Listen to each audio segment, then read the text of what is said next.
merci de suivre ce soir ce live spécial consacré aux métiers du tourisme. Alors, pour nous parler des métiers du tourisme et surtout concrètement ce que sont ces métiers, nous recevons ce soir Marie Alantas, directrice de l'Escaët. Marie Alantas, bonsoir. Bonsoir. Nous avons déjà fait une émission il y a quelques semaines sur les métiers du tourisme et surtout en fonction des passions. Les internautes avaient expliqué les passions qu'ils avaient et vous aviez essayé de leur tracer, de les orienter un peu sur des métiers. Alors, à la suite de cette émission, nous avons eu aussi des questions sur, c'est bien, hein, on a une passion, on nous a expliqué ce qu'est le métier, potentiellement les formations qui peuvent y mener, mais concrètement, c'est quoi? Donc là, ce soir, on a décidé de passer un peu plus de temps, finalement, sur ce que sont les métiers concrètement. Alors, ces métiers, vous les connaissez bien parce que vous diplômez de nombreux jeunes tous les ans, vous avez une grande expérience dans les métiers du tourisme.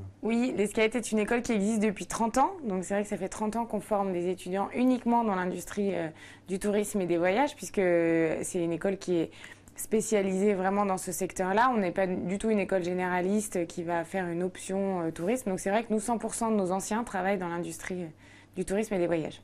Alors vous connaissez tellement bien les métiers du tourisme, je crois que vous intervenez sur une conférence vendredi sur le mondial du tourisme. Oui, il y a le salon mondial. Les métiers du tourisme. Oui, salon mondial du tourisme donc, aura lieu vendredi, qui a lieu à partir de demain jusqu'à dimanche, porte de Versailles.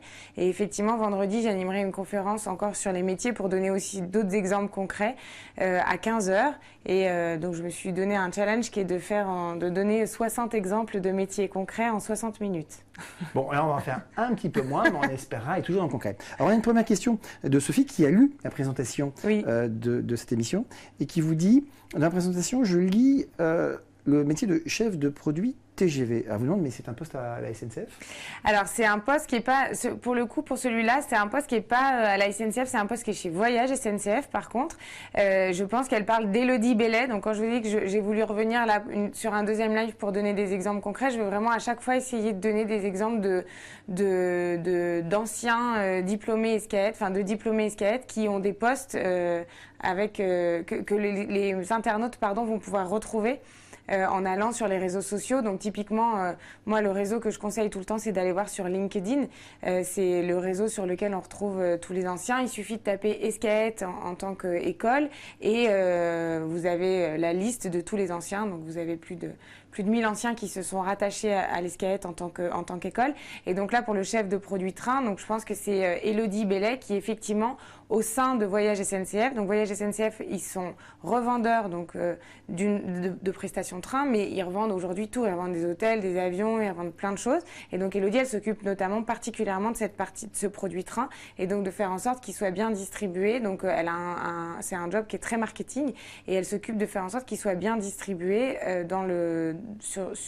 sur la toile, donc c'est-à-dire sur le site évidemment de Voyage SNCF, mais aussi qu'il y ait des bonnes campagnes de publicité qui soient faites, des bonnes campagnes de référencement sur Google, qu'il y ait des bonnes campagnes dans les réseaux sociaux, enfin voilà, quelque chose un métier marketing assez complet autour d'un produit qui est le produit train, au sein d'une plus grosse entité qui est l'entité voyagesncf.com. Donc, un produit marketing, on n'est pas à SNCF avec les cheminots et les chefs de gare, on est bien d'accord. Non, rien à voir.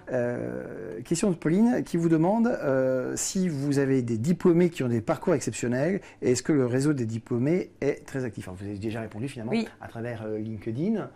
Je pense que c'est le meilleur exemple parce qu'évidemment, oui, on a beaucoup d'anciens qui ont plein de jolis parcours.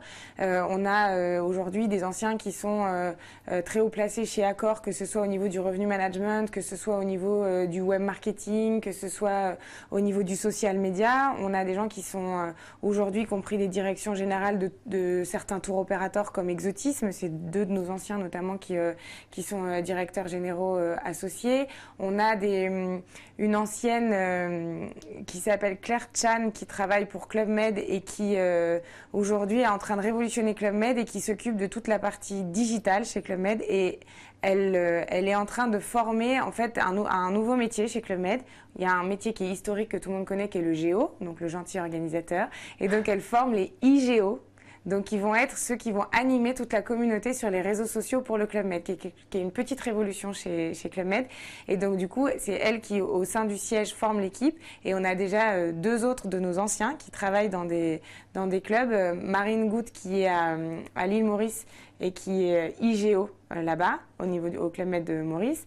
Et Frédéric Palme, qui est lui en station, qui est à Val Thorens, au Club Med, et qui s'occupe aussi des réseaux sociaux au niveau du Club Med. Donc voilà, il y a plein d'exemples. Sur cet exemple précis que vous citiez, oui. Elle a suivi quoi comme formation chez vous? Une formation plutôt marketing, une formation plutôt animation réseaux sociaux? Parce qu'on rappelle que vous recrutez à Bac+2. On recrute après Bac+2 ou après Bac+3. Donc, on a un bachelor en 1 an, ou alors après, on a un MBA en 2 ans. Et puis, on a certains étudiants qui font les deux, le bachelor et le MBA. Et nous, on a des formations où on n'est pas du tout dans une école dans laquelle il y a des spécialisations où les gens choisissent des filières en particulier très précises. En fait, nous, notre bachelor, il n'est pas spécialisé. Donc, on forme à la fois au loisir et au voyage d'affaires et à tous ces leviers-là. Et quand on est au niveau du MBA, en fait, on va choisir soit le voyage loisir, soit le voyage d'affaires. Et on va approfondir toutes les problématiques de l'hébergement, du transport, de l'événementiel, de la technologie, du web marketing, de l'achat, du commercial, liées à la problématique voyage loisir ou à la problématique voyage d'affaires. Voilà.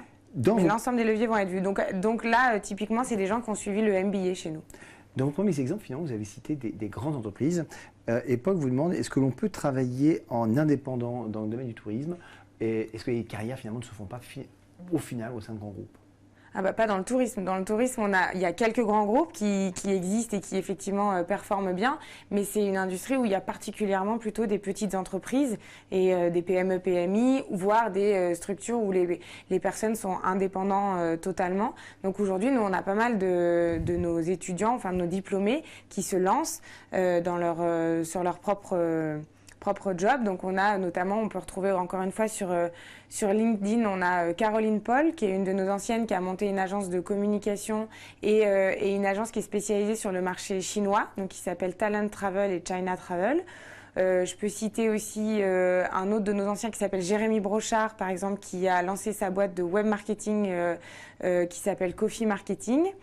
Un autre ancien là, qui vient d'être diplômé, qui s'appelle Stanislas Lucien, qui lui a monté une appli mobile qui agrège tout le contenu de la presse professionnelle touristique, qui s'appelle Feed Travel. Enfin voilà, je peux en citer plein. Vous en citez beaucoup. Ouais. Mais de fait, puisque vous parlez de LinkedIn, voire d'autres réseaux sociaux, est-ce que vous avez pu constater réellement, concrètement, que vos anciens diplômés, ceux qui aujourd'hui ont des postes, entretiennent vraiment un dialogue assez riche avec des futurs étudiants, des jeunes qui se posent des questions sur le concret des métiers, sur comment ça se passe dans leur vie professionnelle, voire leur demandent des conseils? Est-ce qu'ils restent disponibles pour ces étudiants? En fait, ils restent très disponibles. Nous, c'est une école qui existe depuis 30 ans et qui est une école à dimension humaine, puisqu'on a 200 étudiants, 250 étudiants par an. Et en fait, il se crée un vrai lien dans cette école. Et en plus, comme tout le monde travaille tous dans l'industrie du tourisme, en fait, il y a un réseau qui se fait très bien. C'est une petite famille, l'Escaët, dans les différentes entreprises. Et il y a énormément d'anciens qui s'aident entre eux pour trouver des postes ou pour changer de poste. Et énormément d'anciens qui aident les nouveaux pour des stages ou pour des insertions. Donc on travaille beaucoup avec ce réseau-là. La communauté des anciens diplômés ou des alumni de l'ESCAT, c'est à peu près combien de personnes? C'est 2500, à peu près 2500, 3000 anciens. Et en répartition France-étranger?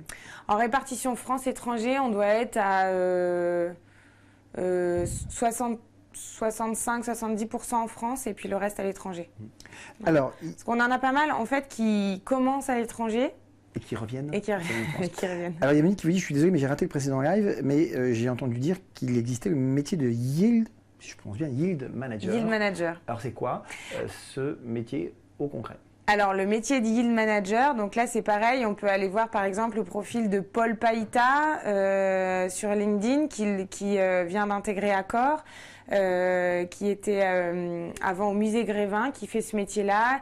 Yield Manager, on en a vraiment énormément. Il y a Stéphanie Ranou aussi, qui fait du Yield Management et de la e-distribution. On a Charlotte Laferre, par exemple, qui le fait dans l'aérien, chez Suisse.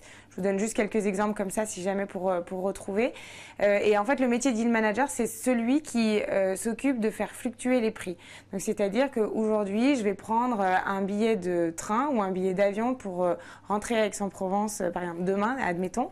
Et si je le réserve là maintenant, il va avoir un certain prix et demain matin, il aura un autre prix. Et hier, il avait certainement encore un autre prix. Si je suis un voyageur d'affaires, il aura un prix spécifique. Si je suis un voyageur loisir, un autre prix. Donc, c'est celui qui s'occupe de ce qu'on appelle la modulation tarifaire. Alors, ça, on a tous été confrontés à cette problématique effectivement de l'évolution des décos. Mais lui, le yield manager, il fait quoi concrètement? C'est lui qui analyse, parce qu'en fait, on se dit toujours, mais c'est pas sympa, là, c'est plus cher, ils m'ont ils ont vu parce que j'ai navigué de telle ou telle manière sur Internet. Alors évidemment, tout ça est pris en compte. Mais le yield manager, c'est vraiment celui qui analyse. Il analyse alors les résultats de l'année dernière, il analyse les tendances, il analyse la conjoncture, en disant est-ce qu'on est en période de vacances scolaires, est-ce qu'on n'est pas en période de vacances scolaires. Il analyse éventuellement les manifestations qu'il peut y avoir dans cette zone à ce moment-là. Par exemple, si tout d'un coup il y a le festival du film ou si Marseille est capitale européenne de la culture, telle année, évidemment, il va y avoir plus de touristes qui vont venir, donc les tarifs vont être un peu plus élevés. Il va prendre toutes les données qu'il peut avoir et il va analyser, et en fonction, il va faire ce qu'on appelle des forecasts, où il va se rendre compte de la montée en charge des réservations, et puis en fonction de la montée en charge des réservations, en fonction de la conjoncture, en fonction de la typologie de la clientèle, il va décider de quel prix il va mettre. Et donc, c'est des gens qui cherchent sans arrêt à optimiser le taux de remplissage d'un avion, d'un train, d'un loueur de voiture, d'un hôtel. C'est beaucoup d'analyse. C'est beaucoup de rigueur, beaucoup de chiffres, beaucoup de stats. Les gens qui rentrent dans le yield management, quand on dit souvent, bon, c'est vrai pour pas mal de métiers, mais quand même celui-là, quand on est piqué par le yield management, en général, on a tendance à le faire pendant longtemps, ce métier. Ça recrute beaucoup? Ça recrute énormément, parce que ça recrutait beaucoup dans l'aérien au départ, puis ça a commencé à venir dans l'hôtellerie, au niveau du ferroviaire, au niveau des loueurs de voitures, et aujourd'hui c'est vrai partout, c'est vrai chez les tours opérateurs aussi. On peut prendre le cas de Cyril Roucou par exemple, ou Patricia Cotin, qui sont deux personnes qui sont revenu manager, yield manager ou revenu manager chez les tours opérateurs. Donc l'un au sein de Look et l'autre au sein de Top of Travel. Donc voilà, pour donner encore une fois quelques exemples, mais voilà, c'est aujourd'hui un métier qu'on retrouve partout et qui est recherché, puisque les gens qui sont en place depuis un certain temps dans les entreprises n'ont pas été forcément formés à ces compétences-là. Donc métier de haut niveau quand même. Métier de haut niveau, oui. Théo qui vous demande si beaucoup de vos diplômés ont créé des entreprises, notamment des entreprises d'événementiel. Alors il y en a un, il s'appelle Bruno Billière notamment, que vous pouvez retrouver, qui est le patron d'Eventim, donc qui a monté sa société d'événementiel sportif. Voilà, qui a notamment un joli partenariat avec Voyageurs du Monde dans le cadre des Jeux Olympiques. Voilà, donc on a des anciens. Il y a aussi Caroline Lucas Salin, qui est partie en Asie qui a travaillé pendant très longtemps au Palais des Festivals à Cannes, et qui maintenant est partie en Asie pour développer son agence événementielle et s'occuper d'événementiel là-bas. Donc c'est des choses qui peuvent se faire tout à fait. Vous avez 2500 anciens diplômés, vous les connaissez quand même pas tous. Je les connais peut-être pas tous par cœur, mais je m'attache à en connaître quand même le plus possible.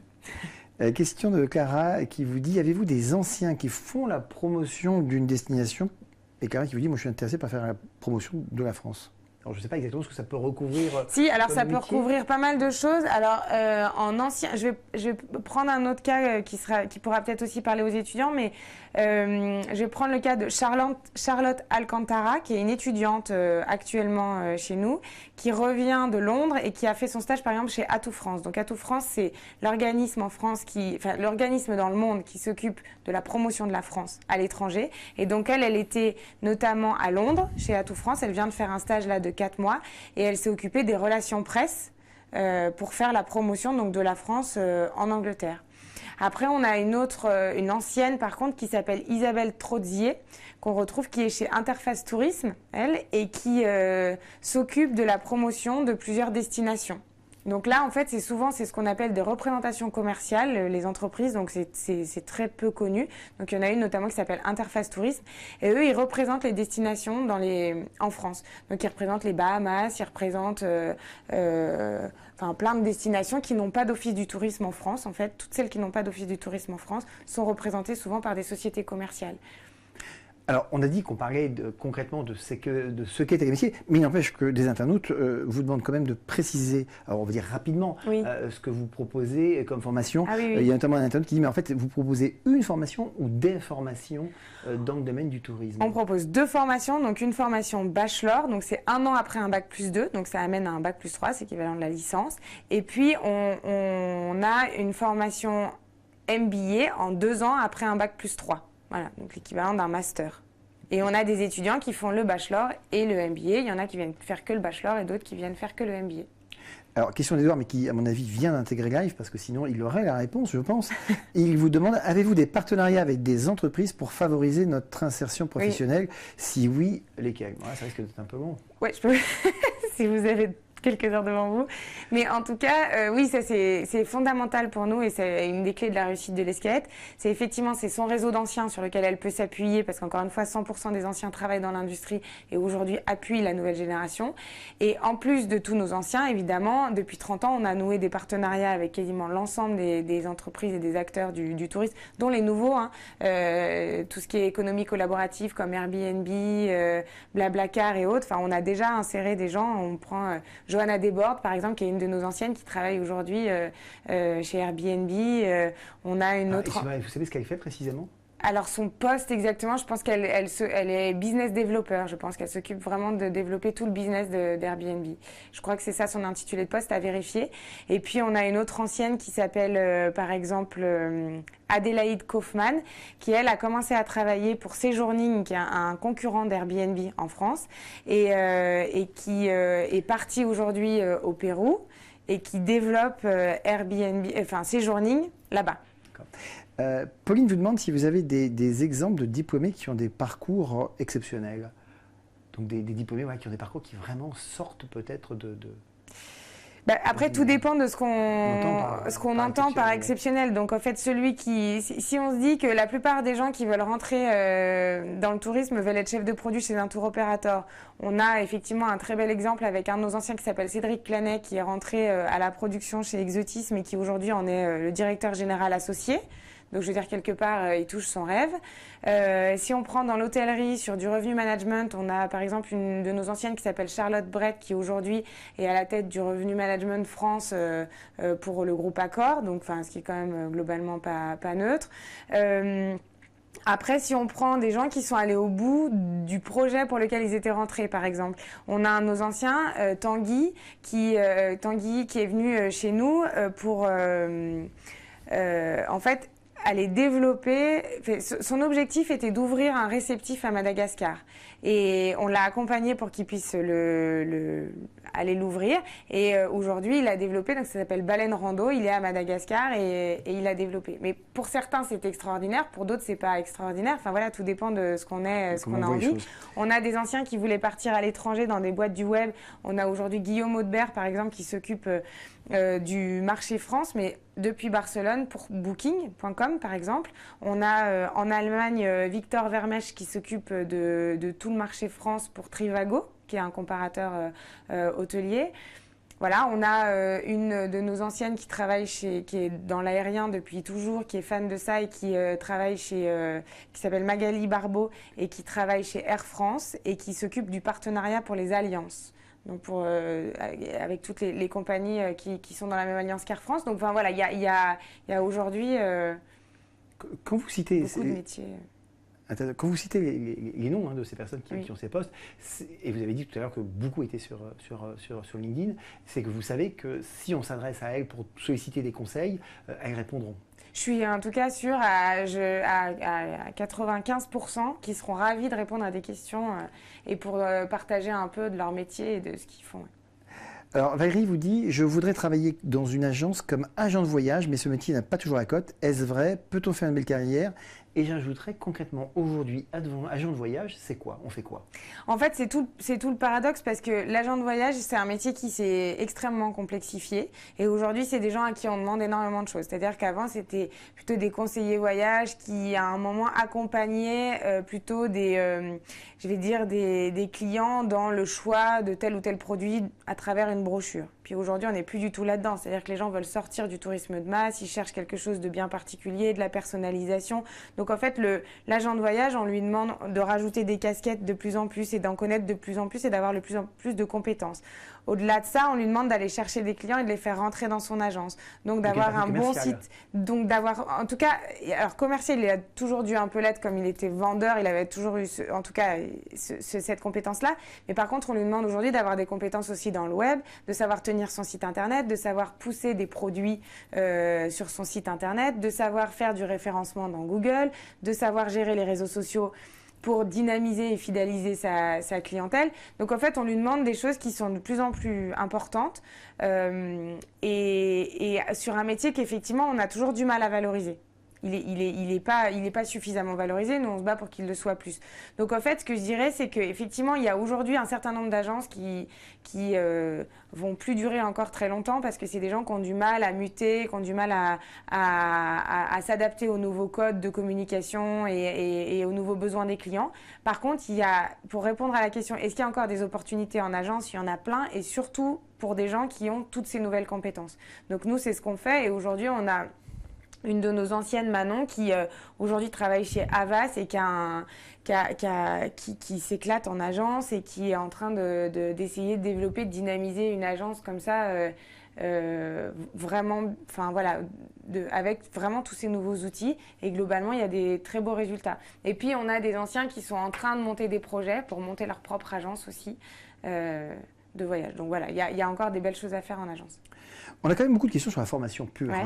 On a Benjamin qui vous dit, en parlant du web, si on aime le digital, est-ce qu'il existe quand même des masters dans ce domaine, dans le domaine du tourisme, enfin, appliqué au tourisme? Nous, en tout cas, ce qu'on fait au niveau de notre MBA, c'est on forme à tous les leviers qui sont liés au digital. Donc, dans les leviers qui sont liés au digital, il y a tout ce qui est l'acquisition de clients, donc à travers notamment du référencement naturel, du référencement payant, SEO, SEM, tout ça. Donc, on forme à ça, qui sont des techniques qu'on va retrouver ailleurs, hein, pas que dans le tourisme, mais en tout cas, nous, on va les appliquer au cas tourisme. On va les rattacher, en fait, juste pour vous donner un exemple, mais aujourd'hui, c'est important quand on va travailler dans le tourisme et quand on va travailler dans le digital, de savoir que le yield management existe et que les prix, là, dont on a parlé tout à l'heure, vont changer tout le temps. Parce que ça va aussi changer le boulot de celui qui s'occupe du digital et du marketing. Donc en fait, il y a besoin de compétences techniques sur comment les leviers fonctionnent et puis il y a besoin d'une expertise secteur pour savoir comment est-ce que j'adapte en fait la technique au secteur précis dans lequel je vais travailler. Donc il y a ça. Après, il y a tout ce qui est emailing, affiliation publicitaire, il y a tout ce qui est réseaux sociaux, enfin voilà, tout ce qui est lié au digital. Donc il y a des écoles de web ou de digital je vais dire généralistes. Et puis après, il y a des écoles qui sont sectorielles, comme la nôtre, par exemple, sur lesquelles on forme là-dessus et on forme on donne une expertise secteur qui permet une insertion plus rapide. Alors, question de Julia qui est une forme de compliment finalement, et qui dit, mais c'est quoi votre secret pour guider les étudiants vers ces métiers? Eh ben, notre secret, c'est qu'on aime les étudiants, qu'on est porté par ça et qu'on est porté par l'insertion professionnelle de nos étudiants. Donc, en fait, on passe énormément de temps dans la formation à les accompagner personnellement, individuellement et à construire avec eux leurs projets. Donc, c'est pas toujours des moments qui sont simples parce que on pousse les étudiants un peu dans leur retranchement, on les fait se poser des questions et se remettre en question, on les fait mettre le doigt sur des difficultés qu'ils peuvent avoir ou sur des qualités qu'ils peuvent avoir. Et puis, en fonction de tout ce travail qu'on fait ensemble, on arrive à dessiner au fur et à mesure un projet qui souvent ressemble absolument pas à l'idée qu'ils avaient en rentrant à SKED. Mais il y en a qui ont une idée au départ et qui vont jusqu'au bout. Mais notre secret, je pense que c'est de les accompagner de façon très individuelle. Marc vous dit, de nombreuses agences proposent des voyages sur mesure ou pour des groupes. Qui crée ces voyages? Est-ce un métier spécifique ou la somme de nombreuses compétences? Alors, ça dépend de la structure dans laquelle on est. Donc, c'est-à-dire qu'on va pouvoir rentrer dans si on est dans une grosse structure aujourd'hui, chez un gros tour opérateur ou une grosse agence en ligne, par exemple, qui fait un peu du sur-mesure et du groupe, en fait, on va avoir une somme de compétences, une somme de métiers. Donc, on va avoir les acheteurs d'un côté qui vont aller négocier quand même si on fait du sur-mesure, on va quand même négocier au préalable des accords avec quand même un certain nombre d'acteurs. Et puis après, on va avoir les chefs de produits qui, eux, vont mettre mettre en musique un peu le produit en fonction de la demande du client ou en fonction de la demande de groupe. Et puis on a des structures qui sont un peu plus petites, dans lesquelles on va avoir quelqu'un qui va être qui en général va être chef de produit et qui va gérer l'ensemble, et la négo fournisseur et la création du produit. Et là on peut citer comme exemple, par exemple, Emma Le Petit, qui est chez Comptoir des Voyages et qui s'occupe exclusivement de ça, de la production de produits sur mesure. Alors là, vous allez reprendre votre casquette directrice de SKED. Oui. On vous demande, le tourisme propose-t-il réellement des places au Bac+5 ? Ah oui, il en propose, mais il propose réellement des places pour des Bac+5 qui sont bien formés. Voilà, c'est ce que je dirais. Parce que c'est vrai qu'aujourd'hui, il y a énormément de masters qui existent dans le tourisme, et il y en a beaucoup plus que le nombre de places qu'il y a effectivement qui sont disponibles dans le tourisme. Mais par contre, pour des gens qui sont bien formés, nous, aujourd'hui, on n'a pas de problème d'insertion professionnelle de nos étudiants. Mais encore une fois, parce qu'on se donne les moyens, qu'on apporte un contenu, qu'on apporte des compétences, et que ce n'est pas, encore une fois, toujours simple pendant la formation, mais qu'en sortant, les étudiants sont très vite opérationnels. Alors, question qui rejoint un peu celle-là, Julie qui vous dit « Nous sommes nombreux à être intéressés par les métiers du tourisme. Y aura-t-il franchement assez de postes intéressants pour tout le monde ?» Je viens d'y répondre, mais en fait, il faut effectivement bien choisir et sa formation et après le projet professionnel dans lequel on va. C'est vrai que nous, c'est ce qu'on dit, on travaille de façon très individuelle avec nos étudiants. Donc, on en a qui ont des scénarios qui sont, comme on dit, très étroits. Donc, c'est-à-dire, ils savent déjà qu'il va falloir qu'ils rentrent dans le Cantal pour travailler et qu'ils vont vouloir développer leur propre projet. Donc, c'est ce qu'on appelle un scénario étroit. Il ne va pas y en avoir 50 000 des opportunités. Donc, ça se construit vraiment. Il faut vraiment identifier ce qui va pouvoir être possible de développer dans cette zone-là et pas ailleurs. Par contre, il y en a d'autres qui ont effectivement qui n'ont pas de contraintes, qui ont des scénarios qui sont hyper larges et qui effectivement du coup vont pouvoir passer d'un secteur à un autre, à un autre, à un autre et vont avoir des carrières riches là-dedans parce que c'est ce qu'ils cherchent. Voilà. Sylvain, quels sont les métiers qui cartonnent le plus, les plus tendances ? Les métiers qui cartonnent le plus, il y a beaucoup de métiers qui sont liés à la négo, donc tout ce qui est à la négociation, donc tout ce qui est acheteur aujourd'hui, que ce soit dans le voyage loisir et dans le voyage d'affaires. On n'a pas du tout parlé du voyage d'affaires, mais le voyage d'affaires, c'est aujourd'hui un des secteurs qui est le plus méconnu. Donc là, je vais travailler pour une grosse entreprise comme Nestlé, Carrefour ou Veolia, et je vais m'occuper des déplacements des collaborateurs. Donc 1+1+1 collaborateurs dans ces grosses boîtes qui se déplacent, ça représente énormément d'argent.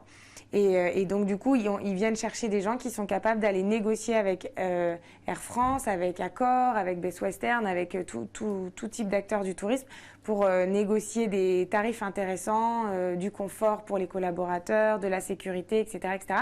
Donc ça, l'acheteur voyage d'affaires est extrêmement recherché, l'acheteur loisir aussi.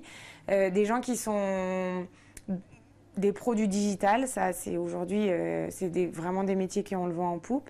Des métiers qui sont liés à l'analyse, donc on a parlé du yield manager tout à l'heure, mais il y a aussi tout ce qui est business analyse, tout ce qui est web analyst, enfin tous les gens qui ont ce côté-là, qui aiment faire des tableaux Excel, rechercher, faire des analyses, comprendre pourquoi telle donnée et tout ça. Et puis enfin des gens qui ont une appétence pour la technologie. Donc on attend beaucoup la nouvelle génération sur la technologie. En fait, la nouvelle génération n'aime pas tout à fait la technologie et n'a pas vraiment envie de travailler dedans. Mais une fois en tout cas qu'elle le comprend, quand nous on lui a expliqué, il y en a quand même beaucoup qui sont très attirés par ça. Et ça aujourd'hui, c'est des profils qui sont très recherchés parce qu'on a un monde qui est de plus en plus complexe où la technologie est partout. Et on a besoin de profils qui comprennent et qui sont capables de expliquer comment fonctionne la technologie. Lila doit bien connaître votre école. Elle dit, c'est quoi cet événement que vous organisez un jour un ancien, SKED, Trophée des anciens? Alors, c'est trop fier de ces anciens. Trop fier de ces anciens, excusez-moi, j'ai mal lu. Alors, c'est un jour un ancien. En fait, c'est effectivement si tous les gens qui sont intéressés pour avoir encore des exemples concrets, en fait, si vous likez notre page Facebook, tous les jours, aujourd'hui, à 18h, on cite un de nos anciens, on le met en avant. Et donc, c'est un jour un ancien, voilà, un jour... un ancien par jour, voilà, et on s'arrêtera jusqu'à ce que vous ayez épuisé les 2500 anciens. Quand on aura, oui, voilà, et d'ici là, on en aura eu d'autres, donc je pense qu'on s'arrêtera pas, voilà. Bon.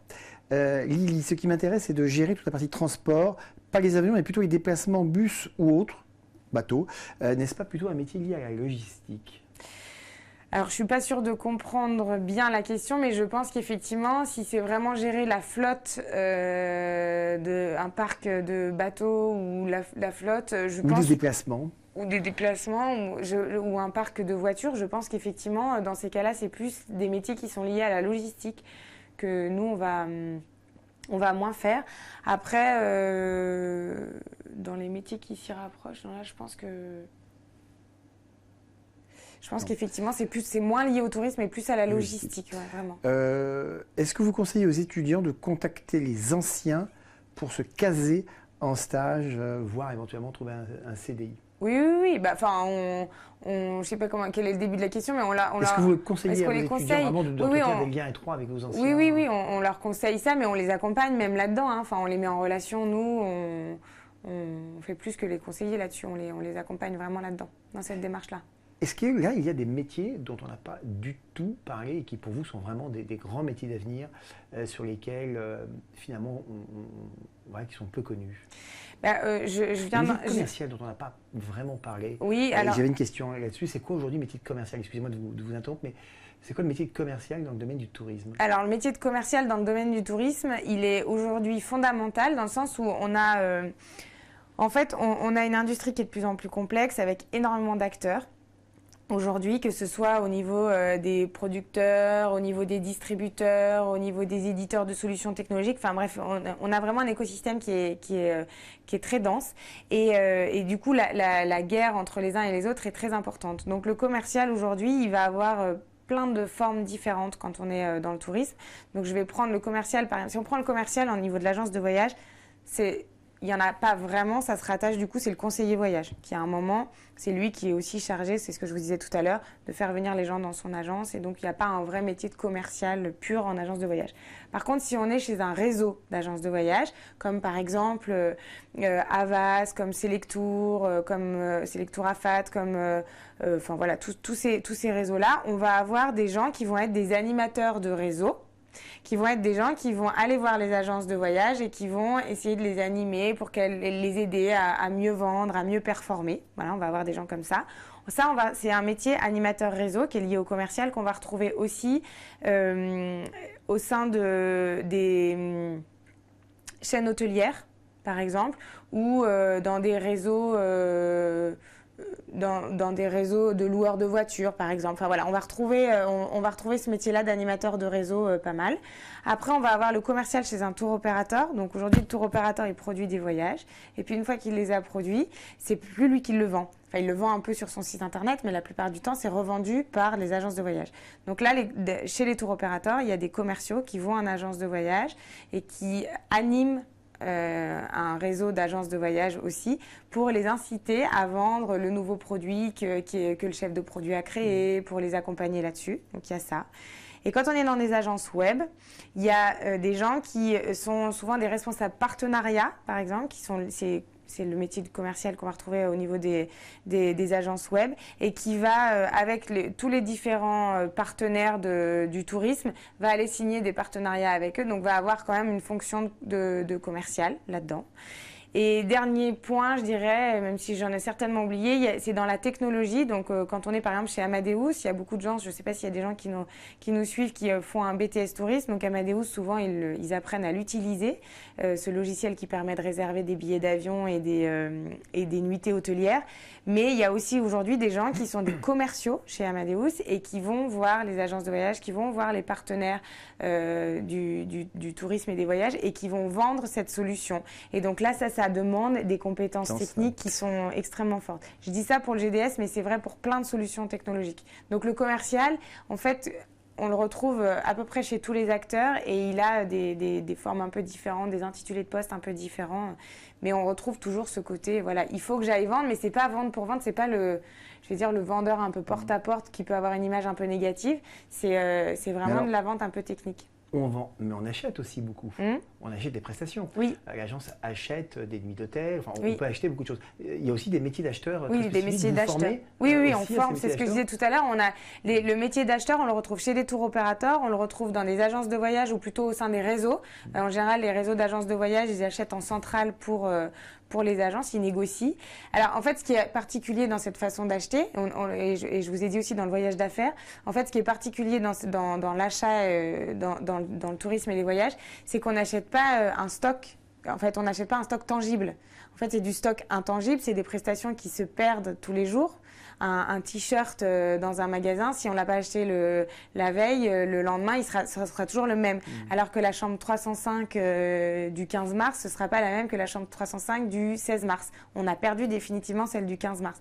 Donc voilà, donc c'est du coup, c'est une façon d'acheter qui est très différente et qui demande vraiment des particularités. Et donc effectivement, on forme beaucoup à ça. Et ça, c'est un métier vraiment en vogue aujourd'hui. Et donc on les trouvera aussi sur LinkedIn ou d'autres réseaux sociaux. Oui, bah là, on peut retrouver, par exemple, dans le loisir, on va pouvoir trouver Eline Pavlak chez Club Med, qui est responsable achat transport, donc qui s'occupe justement de négocier avec les compagnies aériennes chez Club Med.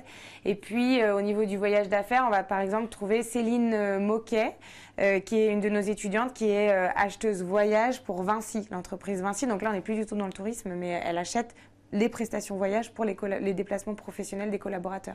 Alors, ça amène peut-être une question qui a été posée tout à l'heure, qui était une question qui était liée aux formations, enfin à vos formations, oui. Et qui était toujours ces différences entre vous et une école de commerce. On a parlé achat, on a parlé vente, on a parlé effectivement numérique. Beaucoup de choses que peuvent proposer aujourd'hui les écoles de commerce sur des options de dernières années. Alors fondamentalement, c'est quoi la différence? L'expertise secteur. Fondamentalement, il y en a une grosse, c'est l'expertise secteur. Et en fait, aujourd'hui, nous, on travaille avec beaucoup de RH. Nous, ça fait 30 ans que l'ESCAET a fait ce choix-là, de se dire, voilà, on pense qu'on sera bon que si on est spécifique et qu'on a une vraie expertise secteur. Et puis, il y a plein d'écoles de commerce généralistes qui ont dit, bah nous, non, on pense qu'au contraire, il faut juste faire un peu quelque chose de général et former des gens avec la tête bien faite. Et aujourd'hui, on est assez contents, nous, parce que les analyses le montrent de plus en plus, c'est qu'effectivement, ce que les RH peuvent dire et ce qu'on voit au niveau des recrutements, c'est que des gens qui ont juste la tête bien faite et qui ont une formation généraliste, ça suffit plus, parce que les entreprises, elles ont besoin de retour sur investissement très rapide, elles ont besoin de gens qui sont très opérationnels, et donc, en fait, elles viennent chercher cette expertise-là. Donc, ce qui est fondamental comme différence entre une école de commerce et nous, c'est qu'on apporte cette expertise sur l'industrie du tourisme et des voyages. Et d'ailleurs, quand nos étudiants sont face à des étudiants d'école de commerce généraliste, sur nos postes, sur les postes dans le tourisme, on fait dans 100% des cas, nos étudiants obtiennent le poste à la place de l'école de commerce. Par contre, attention, faut être lucide aussi. Si nos étudiants allaient en finance en face d'un étudiant sorti d'une école de commerce, ce serait pas la même chose. Question d'Elana qui envisage une reconversion professionnelle dans les métiers du tourisme, notamment à travers une formation de type MBA. Ouais. Et elle dit, au vu de la multitude des métiers du tourisme, elle a du mal à s'orienter. Et vous dites, est-ce qu'une formation SCAET pourrait m'aider à cibler un métier? Ah oui, c'est notre objectif en fait. C'est ce qu'on fait avec nos étudiants. Donc, c'est-à-dire qu'il y a tous les savoirs qu'on doit transmettre effectivement et les compétences techniques qu'il faut avoir aujourd'hui qui sont demandées par les entreprises. Mais après, il y a encore une fois, ce que je vous dis, c'est cet accompagnement individuel pour que chacun arrive à trouver son propre projet. Mais encore une fois, nous, 90% des étudiants, quand ils rentrent à l'école, ils veulent être chef de produit chez un tour opérateur ou chef de projet dans l'événementiel. Et au final, il y en a énormément qui, pas parce qu'il n'y a pas de possibilité là-dedans, mais simplement parce qu'à un moment, ils découvrent des nouvelles choses. Quand les accompagnants, on se rend compte qu'ils ont peut-être des qualités pour faire d'autres choses et qu'on construit d'autres projets. Donc oui, c'est notre fer de lance. Question sur le métier de directeur d'hôtel. On vous demande si le directeur d'hôtel est plutôt un chef d'entreprise classique ou bien s'il est toujours en contact de la clientèle. Est-ce qu'il y a quelque chose de spécifique? Tout dépend de la personne parce que quelle que soit la taille de l'établissement, je pense que si une personne a envie d'être au contact avec sa clientèle, elle peut l'être. Et puis il y a des directeurs qui ont besoin justement de montrer qu'ils sont directeurs, donc très distants de la clientèle. Donc ça, tout va dépendre déjà de la personnalité du directeur. Et ensuite, il y a la taille quand même de l'établissement. C'est sûr que plus l'établissement est gros, plus il va avoir beaucoup de sujets à traiter et du coup un peu moins de temps à passer avec ses clients. J'ai vu que vous avez quelques noms à nous suggérer pour aller sur les réseaux, contacter ces personnes. Pour trouver, alors il y a Marlène Boulard qui a changé de nom. Elle s'est mariée. Alors moi je la connaissais sous le nom de Marlène Alarcon. On la retrouve aussi comme ça. Mais je crois qu'elle s'est mariée. Je sais plus si c'est Boulard qui est directrice de son propre hôtel, notamment l'Hostellerie de la Source. Et je pense qu'elle répondra bien volontiers à toutes les questions qu'il y a. Alors, Cassie de Jeune qui vous demande un conseil. Elle vous dit: j'aime la communication, j'envisage d'être attachée de presse pour une agence touristique. Du coup, j'étudie le tourisme ou la communication? Eh ben, j'ai répondu tout à l'heure. C'est ce que je disais. J'ai donné l'exemple de Charlotte Alcantara chez nous, qui était chez Atout France et qui s'occupait des relations presse, là, qui avait fait son stage là-bas chez Atout France. Et elle fait une école. Elle peut faire une école de communication ou elle peut faire une école de tourisme. Les deux pourront l'emmener à ça. La seule chose, c'est que nous, on va lui donner une expertise secteur. Donc, si elle sait déjà que c'est dans le tourisme qu'elle a envie de le faire, ça peut être intéressant de directement rentrer dans le tourisme. Si elle hésite et que en fait c'est le tourisme et que ça pourrait être plein d'autres choses et qu'elle serait aussi contente d'être attachée de presse pour je sais pas quoi, les parfums ou autre, alors dans ces cas-là, peut-être qu'une école de communication correspondra mieux. Alors, pour la dernière question, je ne peux pas éluder la question de Christophe, mais je suis surpris qu'elle n'ait pas été posée plus tôt. C'est quand même des métiers difficiles dans le tourisme. Est-ce que les salaires suivent? Il y a toujours une question sur les salaires. Il y a toujours une question sur les salaires, mais parce que ça fait aussi le lien avec une question qu'il y avait, je crois, j'ai regardé avant le live, là, sur la saisonnalité. Oui, qui me demandait si les métiers étaient des métiers saisonniers. Mais en fait, je pense que c'est pour ça, parce que dans les métiers du tourisme, en fait, on met tous ces métiers-là. Donc, tous les métiers qui sont liés à des saisonniers, donc des gens qui travaillent dans les stations, qui sont géo, Club Med ou autre. Donc effectivement, tout ça c'est des métiers qui sont souvent précaires, c'est des métiers que les gens font pendant un certain temps dans leur vie parce que ça leur plaît, ils ont cette passion-là. Qui ne demandent pas une grande formation. Qui ne demandent pas une grande formation et tout ça. Donc effectivement, si on prend tout ça et qu'on fait la moyenne, effectivement, la moyenne, elle est assez basse. Par contre, si on enlève ça, qui est effectivement à un moment quelque chose d'assez spécifique et souvent quand même un choix à un certain moment de vie, quand on sort ses études et qu'on n'a pas encore envie de travailler ou quoi ou autre. Si on prend les métiers à responsabilité aujourd'hui, en tout cas nous auxquels on forme, les moyennes de salaire, elles sont quand même plutôt assez intéressantes. Nous, on a une moyenne de salaire de sortie qui est, quand on est en MBA, entre 32 et 34 K euros annuels. Et si on est sur les bachelors, on doit être entre 24 et 26 K euros en moyenne, alors avec une élasticité importante en fonction des choix des uns et des autres, mais en gros, il y a globalement moyen d'avoir des très belles carrières dans le tourisme si on décide de se donner les moyens et d'être bien formé. Alors, c'est clair, mais vous voyez, une question sur le salaire en entraîne une autre. Donc, Christian Jacques, soyons directs. Quel métier du tourisme rapporte le plus selon vous aujourd'hui? Autant choisir si on veut travailler dans le secteur. C'est toujours pareil. Alors, dans les métiers, en fait, il y a dans tous les métiers que j'ai cités, il y a des métiers qui ont une part fixe importante et d'autres qui ont une part fixe et une part variable. Si on prend tous les métiers qui sont liés au commercial, notamment, effectivement, il y a souvent une part de variable qui est importante, alors qui garantit moins un fixe, mais qui, par contre, permet, quand on est très bon, d'aller chercher des très, très, très, très beaux salaires. Et après, sinon, il y a tous les métiers qui sont liés à la technique, qui sont à la technologie. Tous ceux qui comprennent la technologie, comme ils sont rares, ils sont très recherchés. Les métiers de yield manager aussi. Et tous les métiers qui sont dans le voyage d'affaires, notamment acheteurs voyage, sont plutôt globalement des métiers qui sont assez bien payés. Et évidemment, tous les nouveaux métiers du digital. Sur lequel il y a une forte demande. Sur lequel il y a une forte demande. Dernière question sur la rémunération. Oui. Une question de François qui vous dit, vous parlez de moyenne basse. Quels sont les salaires à l'embauche moyens dans le secteur du tourisme? Et ça va là aussi dépendre. C'est ce que j'ai dit. J'ai pas parlé de moyenne basse, j'ai parlé de moyenne. J'ai dit que en sortie de MBA, on est sur 32-34 en moyenne. Et sur le bachelor, on est sur entre 24 et 26. Et en fait, après, ce que j'ai dit, c'est que l'élasticité est importante. Si je prends, par exemple, au niveau du MBA, la moyenne, elle est là-dessus, sur 32-34. Et après, on en a qui vont jusqu'à 45 K euros en sortie. Et puis, il y en a d'autres qui vont être plutôt sur du 26-28 en sortie. Voilà. Alors, pour conclure ce live, si vous nous donniez un exemple concret d'un métier que vous trouvez extraordinaire, pas connu, ou de quelqu'un qui, chez vous, a fait vraiment un parcours incroyable. Mais j'en citerai plein parce que c'est très compliqué de choisir. Je dirais, je reprendrai l'exemple de Tanguy parce que il est arrivé avec son projet, il voulait monter son réceptif et il a gardé son projet et on a réussi à l'amener là-dessus et aujourd'hui il a son réceptif à Madagascar et c'est le plus heureux du monde.